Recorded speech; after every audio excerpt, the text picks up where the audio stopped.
নমস্কার বন্ধুরা, রিমাস কিচেনে সকলকে স্বাগত জানাই। আজকের আমার রেসিপি আলু সোয়াবিনের পকোড়া। পকোড়া তো আগে আপনারা অনেকেই খেয়েছেন, কিন্তু এই আলু সোয়াবিনের পকোড়া একবার খেয়ে দেখুন, এর টেস্ট হবে দুর্দান্ত।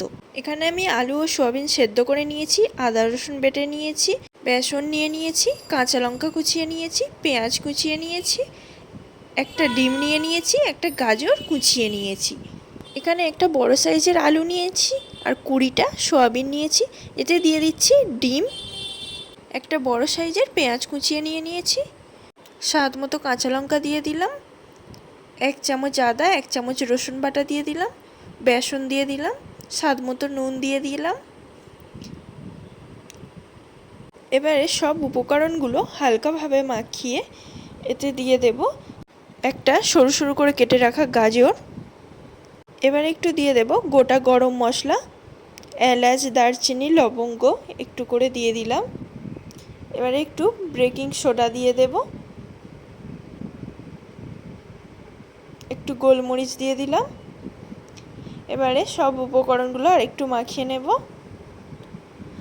এতে অ্যাড করব একটুখানি হলুদ গুঁড়ো, দিয়ে সব উপকরণগুলো ভালোভাবে মিশিয়ে নিতে হবে। এইদিকে গ্যাসে একটা কড়াই বসিয়ে দিয়েছি, কড়াইয়ে রিফাইন তেল দিয়ে দেব। সব উপকরণগুলো ভালো করে মেখে নিয়েছি। এইদিকে তেলটা গরম হলে আলু সোয়াবিনগুলো গোল গোল শেপ করে কড়াইয়ে দিয়ে দেব। এইভাবে একটা একটা করে অনেকগুলো আলু সোয়াবিন মাখা এইভাবে দিয়ে দেব। এক দিকটা লাল হয়ে গেলে আবার উল্টো দিকে ঘুরিয়ে দেব। গ্যাসটা মিডিয়াম ফ্লেমে রেখে একটু উল্টে পাল্টে ভেজে নিতে হবে। পকোড়াগুলো লাল লাল হয়ে গেলে এবারে তুলে নেব। ওই তেলে বাকি পকোড়াগুলো এইভাবে দিয়ে দেব।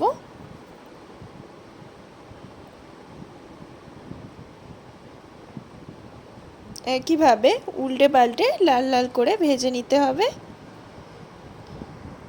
গ্যাসটা মিডিয়াম ফ্লেমে রেখে 3-4 মিনিট ধরে উল্টে পাল্টে এইভাবে লাল করে ভেজে নিলেই তৈরি আমাদের আলু সোয়াবিনের পকোড়া। বন্ধুরা, আমার ভিডিওটা ভালো লাগলে প্লিজ লাইক ও সাবস্ক্রাইব করে দেবেন।